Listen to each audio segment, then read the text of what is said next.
हमरा छोटिया से लाग गइल छोट हो बलमुआ दुबारा गइले। हमरा छोटिया से लाग गइले छोट हो बलमुआ दुबारा गइले।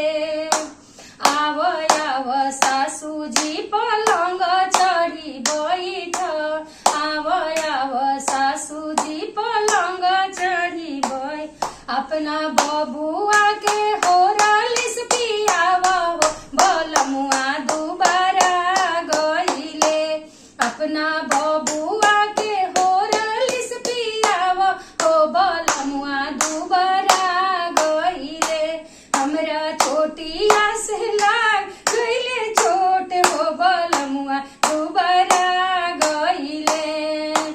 आव आव गोतिनी पलंग चढ़ी बैठ, अपना देवरू के फल फूल खियावा हो बलमुआ दुबारा गइले। अपना देवरू के फल फूल खियावा हो बलमुआ दुबारा गइले। हमरा छोटिया से लाग गइले छोट हो बलमुआ